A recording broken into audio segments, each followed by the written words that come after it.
Hello and welcome to my channel. My name is Lynn and today I'm going to be working with the Spellbinders Hybrid Tea Rose and Teapot die set. This one was designed by Susan Tierney-Cockburn and it's part of the Garden Club by Susan set. She makes absolutely beautiful and just very realistic 3D flower forming die sets. I'm going to show in this video these three cards and just to show you different ways of using the exact same set of dies and the various different looks that you can get. So my first card, I'm not even creating a 3D flower at all, so if you are not into 3D flowers, this die set can be used to create flat flowers as well. And then here's a comparison of a paper flower versus a 3D foam flower. So lots of different ways to use this die set. I don't know if you can necessarily achieve these different techniques with all of her flowers. This one I know works particularly well because it is a rather large die. So this first card I'm going to start with is just a different way of using your flower forming dies, and that is to die cut them out of foam and use them as stamps. So here I've used the largest and the second largest die. They each can stamp out 3 petals at a time, so I'm using the same size stamp to complete my flower. I am using a dye ink here, so it may look a little bit sort of blotchy at first, but once this has a chance to soak into the paper, it's going to even out, and you'll see that later as well. The first few ones that I stamped out, I was really just going for a solid look, but these next few that I experiment with, I tried to get a little bit more depth and dimension by inking my stamp with the lighter color all over, and then re-inking sort of the center with a darker color, and I try that again here. I don't think it looks quite as nice as just using a single color ink, but maybe it's just something to experiment with a little bit more. The die set does come with a die plate that will cut out 2 differently shaped leaves, but I only used the one and I stamped 2 per flower. Now I'm going to go in with a white Jelly Roll pen and just give a little bit more definition to the flower petals and the leaves. I'm just drawing very loosely around the edges of those petals because I can actually still see where my stamping overlapped, and I'm going to add some veining detail to the leaves as well. You don't have to be overly precise about this, just have fun with it, be loose with it, because in any case, the stamp isn't meant to look hyper realistic, so there's not a lot of pressure to really get your sort of these little accents super precise. So I made myself a bunch of flowers. I don't know how many of them I'll use, but originally I was trying to arrange this onto a US A2 size card, which is 4 1/4 by 5 1/2. But as you can see, these flowers are rather large once you stamp them out. And I wanted to create a little cluster of 3 of them, but they're just so large that I just didn't feel like I could fit them all onto the card. So I changed things out a little bit and then moved on to a 5 by 7 card. And here I had much more room to arrange. And since I did use 3 different colors of pink ink, I was experimenting with which colors to use and just playing around. So I think that's one of the fun things about flower forming is that, you know, as you make your card, you're a little bit of a florist in some ways because you get to arrange these flowers however you like. And so I think that it's a lot of fun to create with these, and really really interesting to actually use them in a completely different way. So if you have never tried 3D flower forming and you feel like maybe you want to try, but you just aren't quite sure, at least with this set, you know that there is a way to use it as just a stamp and create flat flowers as well. So, don't let the 3D flower forming intimidate you. This might be a great way to kind of dip your toe in, because as you work up to that, you can always use the dies in a different way as well. And so this is my final card where I use the dies as a stamp to create flat flowers. And this is probably just scratching the surface. I'm sure that there are a multitude of different ways to create flowers using this die set. I mean, you could even just layer up the two die cuts in the same way that I've stamped them. But just layer the die cuts that way and create your flat flowers that way too. So there's no requirement that you have to use this set strictly to make 3D flowers. Having said that, we're going to move on into my second card here, and I'll be creating a 3D flower from paper. I like to start with colored cardstock because I feel like it's just faster and easier to get color onto my petals that way. All I'm going to do is just take one of my darker pink ink pads and just swipe on some color right where the center is, where it's going to be darkest. And these individual petals, it's really just one nice solid swipe, and that should be sufficient. I'm not looking for even coverage. I'm not looking for any particular look at all. I just want to get some color onto the paper. And one of the interesting things about this die set, which is a little bit different from any other 3D flower forming die set that I have, is that on the die itself, it actually does tell you how many times to die cut that die. And it's really nice to kind of have that, I like to call it recipe, built into the die itself, so that you know, or at least you have a starting point to create your flower from. Of course, once you're a little bit more familiar with the die set, you can deviate from that as much as you'd like, just to create different looks. And one of the things with flower forming is that just depending on how many layers, how many petals you add, can really change the look of a flower. And I really still like, though, that they tell you, how many die cuts to cut out, because at least that gives you a starting point. And so for this flower, I'm going to go ahead and stick to what they recommend. So I've just die cut however many times they recommend. I've gone ahead and done that. I'm going to do some pretty simple shaping.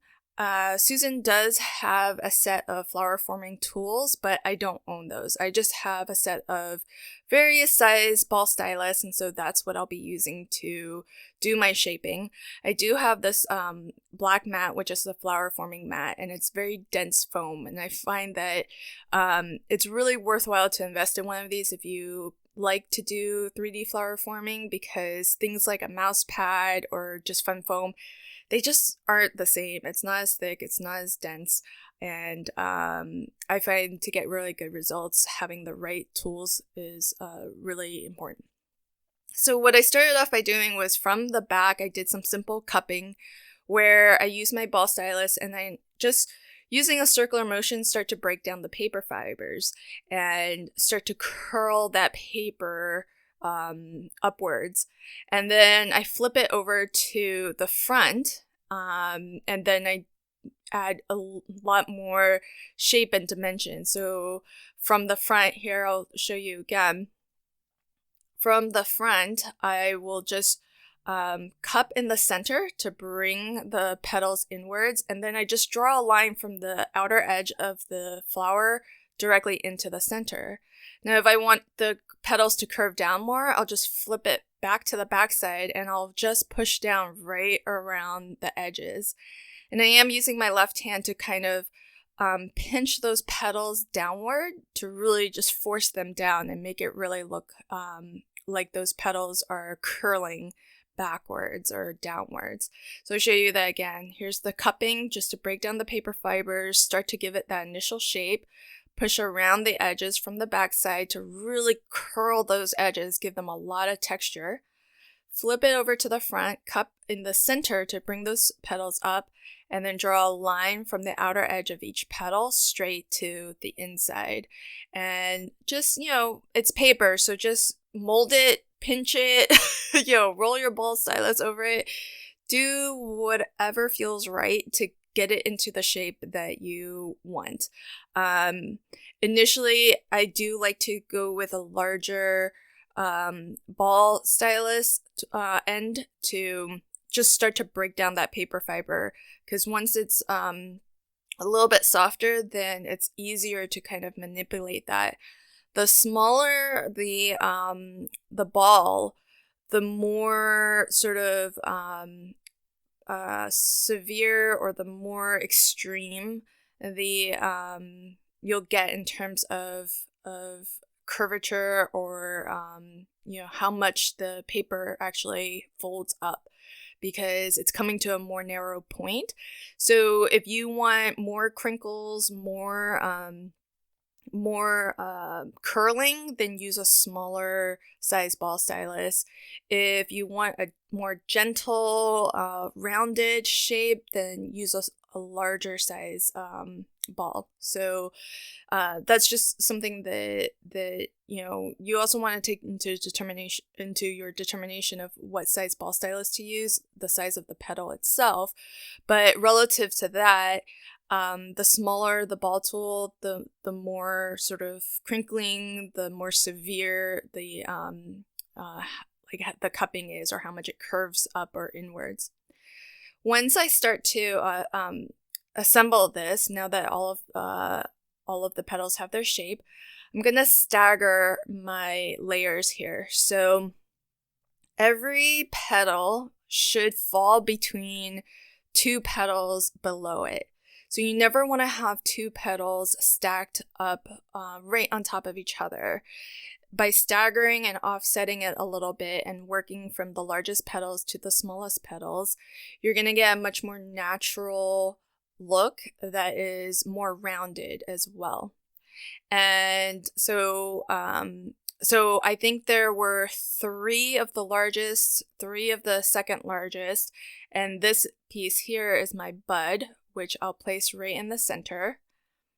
And I'm going to hold that there so that it will stand on its own for a little bit there. And then with all of the individual petals, I'm just going to fill in that center of the flower. I did have to look up, the hybrid tea rose and what makes it different from other roses. And I think one of the defining characteristics is that it is a very full rose. There are a lot of petals. And so I think Susan's done a really fantastic job of designing this die set to really create a very realistic hybrid tea rose. And these individual petals are really nice too, because you can use them to fill in gaps wherever you want. And so it's nice to have those to just tuck in here and there wherever you feel like you might need a little bit more shape or a little bit more layers. So I've tucked most of them in the center there, but you could definitely tuck them in and around the lower portion of the rose as well. And something that I really like to do is just add a little bit of sparkle to my paper flowers. So I'm using my homemade kind of Wink of Stella. It's just, I think it's iridescent medium mixed with water, essentially. So really super easy to create this. And it gives you a pretty similar look to Wink of Stella. You still get that very subtle, shiny, iridescent finish, which I think just makes I know it takes away from the realism of the flower, but I think it just makes it a little bit extra special. With the leaves, you can see the two different shapes here. There's one that's a little bit more rounded on the end, and the other one's a little bit more pointed. And I'm going to do the same thing of inking it just a little bit so that the center is a little bit darker. And in terms of shaping, really simple, just a little bit of cupping from the back and then just drawing a straight line from the outer edge to the center. And that's pretty much it. I definitely recommend, if you're really interested in 3D flower forming, to check out the tutorials that Susan does herself. And I think you can find them on the Spellbinders YouTube channel, because she does have a different set of flower forming tools, and her flowers are very, very realistic looking. And so if you're looking for that effect, she is wonderful at showing you exactly how to achieve that look.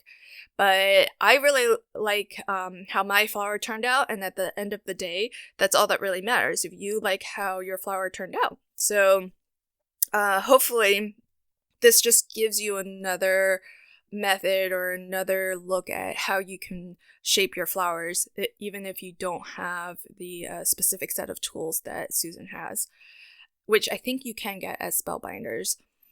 So onto my third card, I am going to be using foam, 3D flower forming foam, to create my flower. And similar to the paper flower, I do like to start off with colored foam. Now, just like with paper flowers, you can buy white foam and then just color it whatever color you'd like.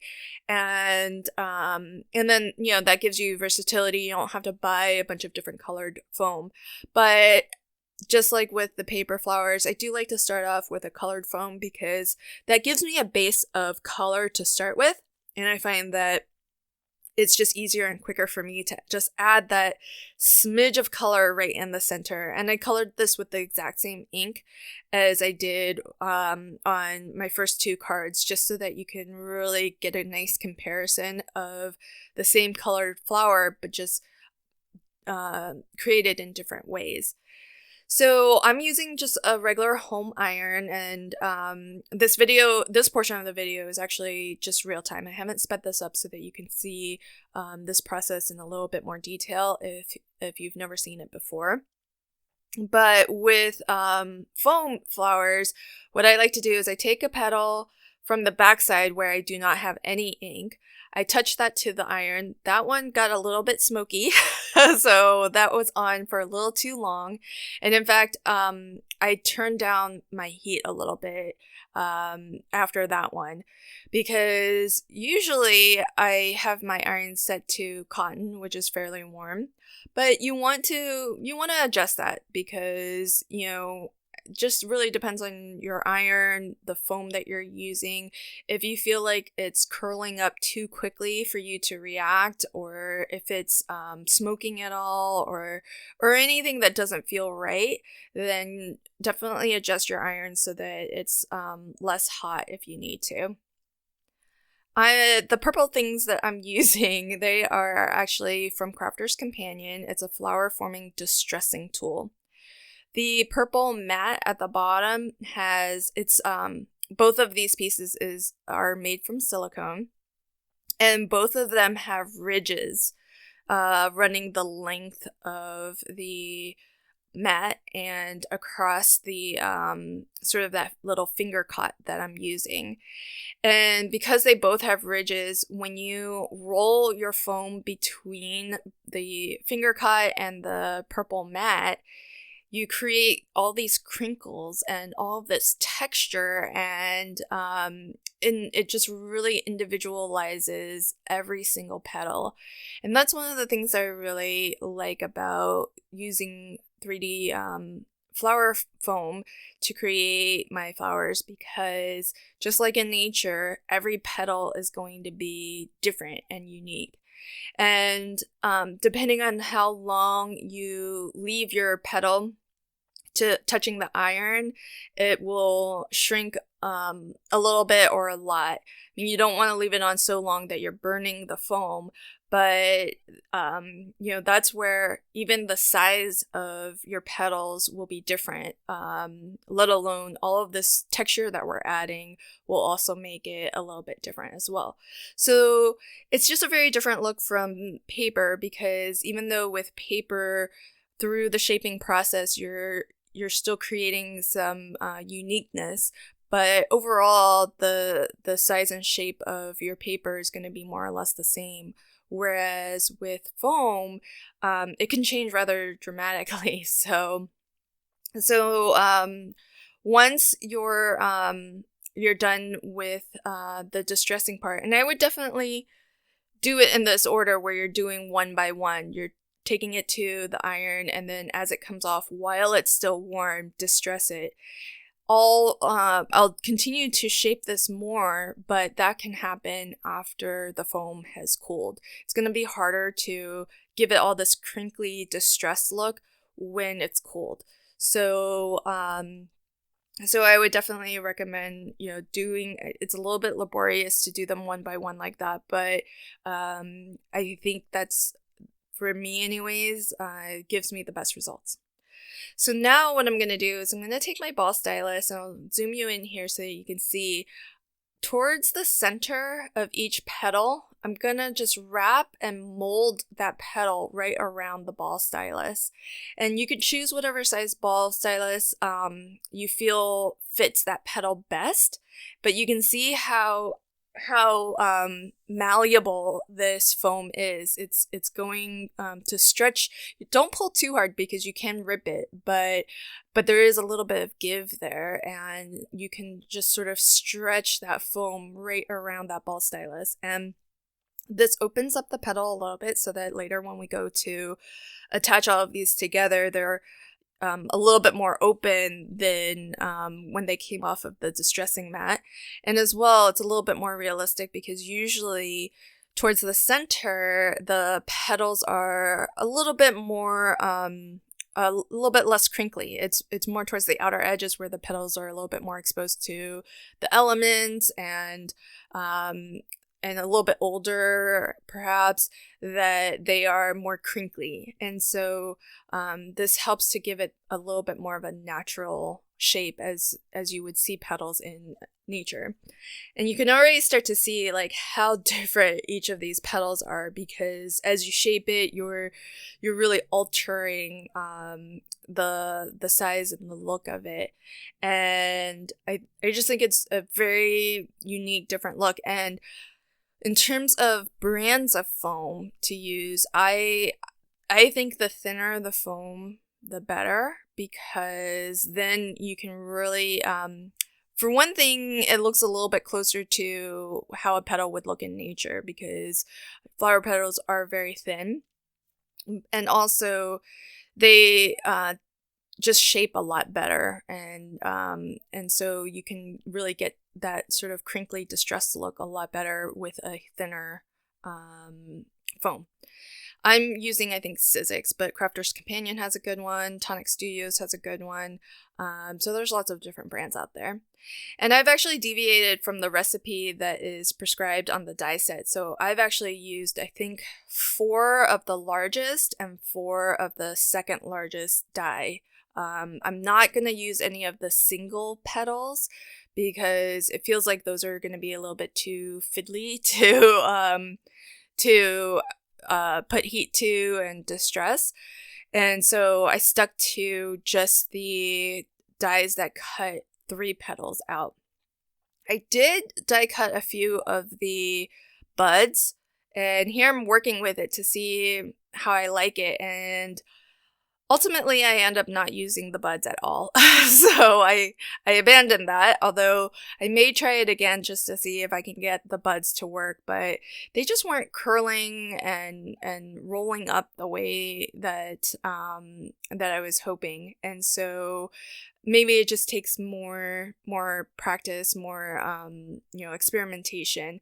But that is the nice thing about die sets like these, is just that, think of them in different ways and just experiment, have fun with what I call the recipe. So maybe you want all just to use the larger petals, or maybe you want more larger petals and fewer smaller petals. So that's something that's completely up to you, and you'll get different looks and different size flowers just depending on that recipe that you use.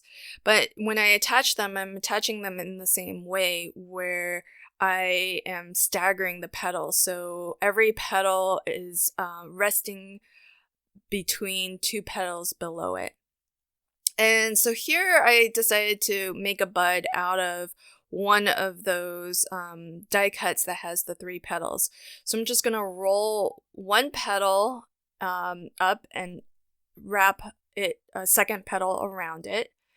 And then I'm going to wrap the 3rd petal around both of those. And I'm trying to create that sort of spiral pattern that you often see as part of the bud. And so I'll end up doing it again because I kind of lost my spiral there for a sec. So you'll see me roll that first petal, wrap the second petal around that, and then wrap the 3rd petal around the first 2. So again, just off the cuff, playing and experimenting, and I really like how this turned out compared to using the actual die that cuts out the bud that's meant to create your bud. So since this worked out pretty well for me, I'm going to go ahead and just drop this into the center of my flower. And it's a very different look. I wouldn't necessarily say that it looks more realistic. It just looks a little bit more, different because all of the petals are a little bit different. They're, I think I could have done a better job positioning the petals, but overall, I like how it turned out. And that's a nice thing about using, foam versus paper, because you do get such a different look and a different texture as well, because the foam is really as malleable and as shapeable as it is, it's also really durable. It's going to hold its shape, and you can touch it, you can, squish it up a little bit, and it's not going to lose that shape over time. So here's a final recap of the 3 cards that I made using the same die set, but applying different techniques to create different looks. So this first one is using the dies to make stamps and creating perfectly flat flowers. This card features a paper flower that's a little bit closer to how Susan has designed these dies to work. And I don't shape the flowers exactly as she does in her tutorial, but is fairly similar. And this final card uses 3D foam flowers to create the flower, which has a less, it just has a very different look. I think it just has a really unique, interesting look about it. And I might play with the recipe of petals a little bit more as I get to know this die set better, but that's part of the fun, is just using these dies in different ways to create different looks. I hope that you enjoyed this video, and if you did, please consider liking, commenting, and sharing. And if you want to catch new videos as I publish them, click the subscribe button and ring the notification bell. Thanks so much, and until my next video, happy crafting and have a fantastic day. Bye!